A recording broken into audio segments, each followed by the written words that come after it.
عليكم اخواتي ومرحبا بكم معايا في قناتي وقناتكم يوميات نادية دي زاد. اليوم راح نشوفوا مع بعض طاولة جديدة او فكرة جديدة لطاولة من طاولاتكم الرمضانية. راح نشوفوا لي كروكيت تاع البطاطا وصدور الدجاج مقلية بالخبز المرحي. اذا خليكم معايا وما تنساوش الاشتراك اللي مازال ما اشتركش في القناة ويفعل الجرس والتعليق ولللايك. راح نبداو بلي كروكيت تاع البطاطا، ولهذه الوصفه يلزم منا حبات بطاطا مغليين مرستهم بواسطه الشوكه بهذه الطريقه، ومن الاحسن تمرسوهم كي يكونوا سخونين. معدنوس، حبه بصل صغيره سكرفجه، زوج حبات بيض راح نسكرفجهم هما ايضا، زيتون اخضر بدون نواه والاسود نحيت له النواه وقطعته رقيق، علبه تونه، فلفل اسود، قرفه وكركم. هذا بالنسبه لكروكيت تاع البطاطا. وكما راكم تشوفوا راني مجهزه صدور الدجاج، حاطط لهم ملعقه كبيره موتارد، فلفل اسود وبابريكا والكوري وقرصه ملح. اما الخبز المرحي فراح نغلي فيه لي كروكيت تاع البطاطا، ونحتاج فرينه وحبه بيض ومقله بها زيت. راح نمر طريقه التحضير. راح نحط كل المكونات، لكن في الاول نحط الرشه تاع ملح، ندير رشه صغيره تاع ملح لان الزيتون مالح والتونه مالحه، والناس اللي تحب الجبن ممكن تضيف الجبن، انا هنا ما ضفتوش، حابه نقص شويه الملح، واللي ما عندوش مشكله يدير عادي الفرماج هكذا. نزيد الان نحط المعدنوس، الزيتون بنوعيه،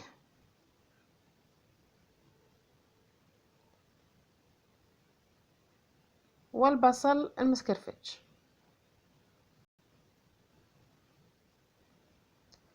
نروح نجيب سكرفاج، نروح نجيب سكرفاج قدامكم من زوج حبات تاع البيض،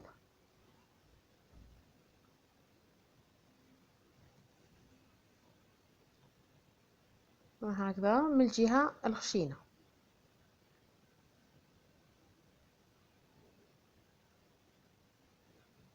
نزيد الحبه الثانيه،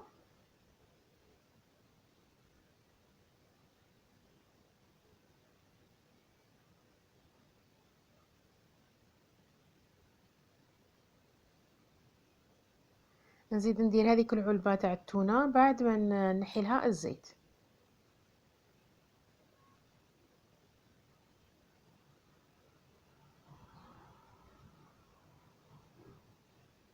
ونزيدها للمكونات.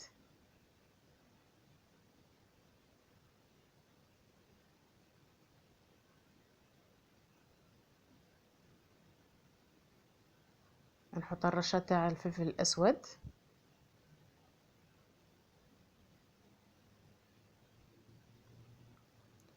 والكركم،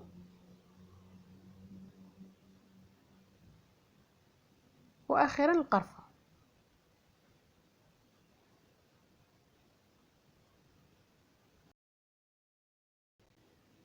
نخلط الكل مع بعض هكذا حتى يتجانسوا هذوك المكونات.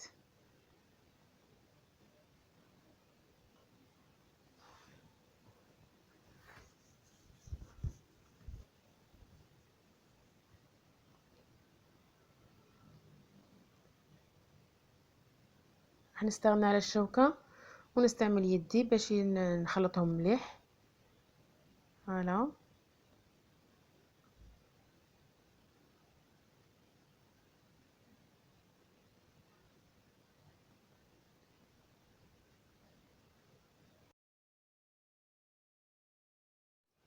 ونبدا نشكل فيهم على شكل اصابع، وانتم الا حابين ديروا كرات صغار او خبزات طبعا الاختيار لكم. نفرش اي صحن ولا نبل الفرينه باش ما يلصقوش. ونوجدهم كاملين قبل ما نقليهم. هكذا حتى نكمل الكمية تاع البطاطا كاملة.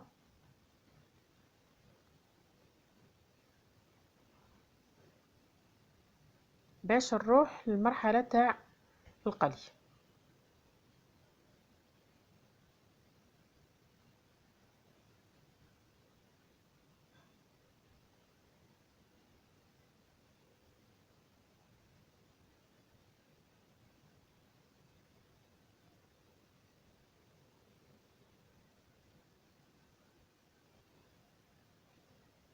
واكيد هنا الزيت راني درتها فوق النار تسخن.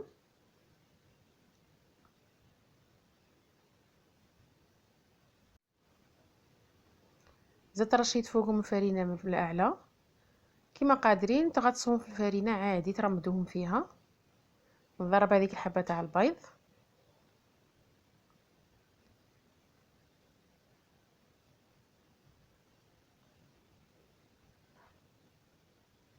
ونبدا مرحله القلي. نرمدهم مليح في ديك الفرينه، نديرهم في البيض.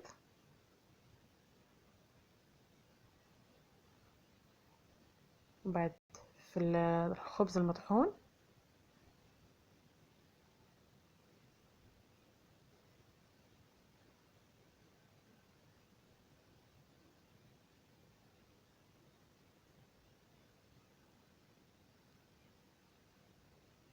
نرمدهم مليح في ذاك الخبز المطحون. فوالا، ونحطهم ينقلاو في المقلاة.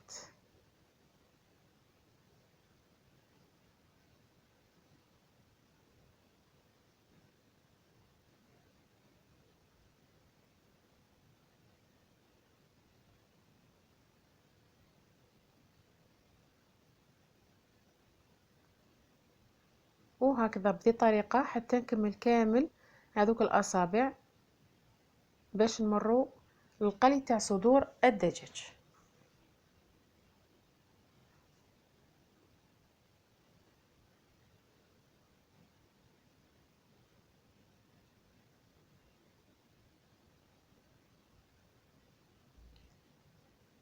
كي يكونوا جاهزين يجيكم سهلين، احسن ما انكم تكونوا الاصابع ديروهم في الفرينه من بعد في البيض من بعد في الخبز. لا، من الاحسن يكونوا هكذا جاهزين وتخدموهم مباشره.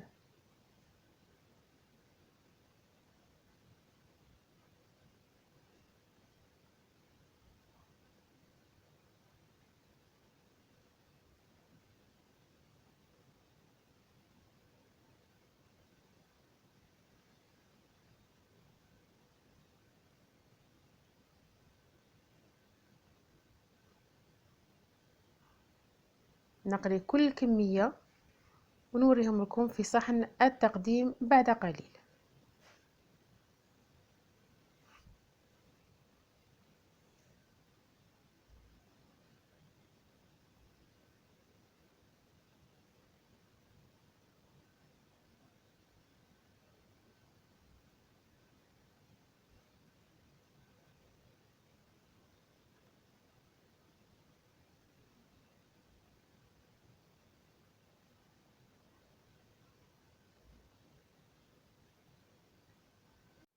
ونمر الآن لصدور الدجاج اللي راح نقليهم تقريبا بنفس الطريقة. صدور الدجاج أنا ما ديتش كامل للصدر، ديت واحد المنطقة راهي تجي في وسط الصدر، هذيك تكون طرية أحسن من الجهة العلوية. هذه المنطقة اللي تجي في الوسط درت لها ملعقة خردل، فلفل أسود، رشة ملح، كوري وبابريكا، وخليتهم تشربوا مليح هذيك التتبيله. والان نروح نرمدهم في الخبز المطحون ونقليهم.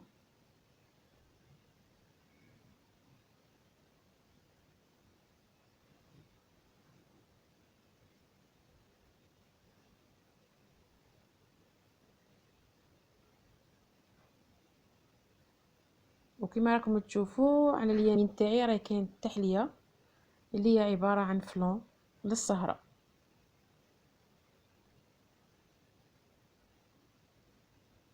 درت اول قطعه. الزيت كانت مازال ما حماتش مليح، نخليها شويه زيت تسخن ونحط القطع الاخرى.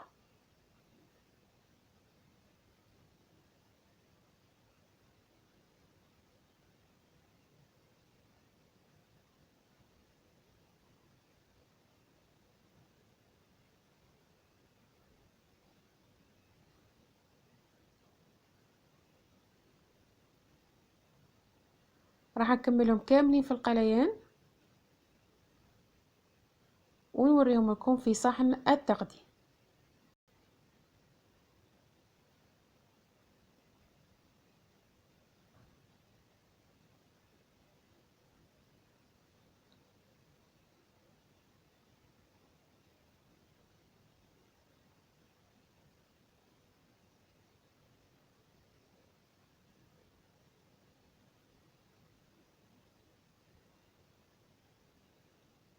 كي تسخن الزيت مليح ما راحوش يديو معنا وقت كبير.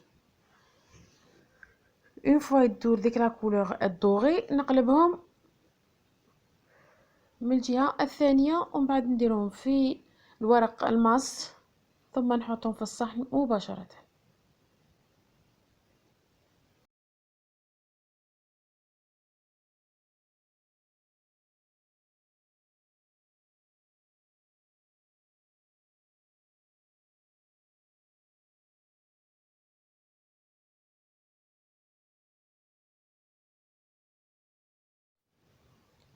وها هما جاهزين، وها هي الطاولة جاهزة تاع الإفطار لليوم التاسع لشهر رمضان.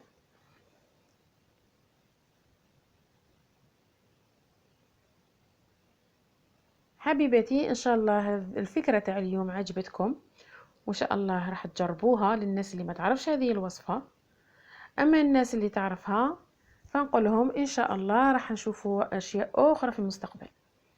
تحية طيبة مني إليكم، واللي موش مشترك يشترك معنا ويفعل الجرس ليصلكم كل جديد. رمضان مبارك وكل عام وأنتم بألف خير. سلام.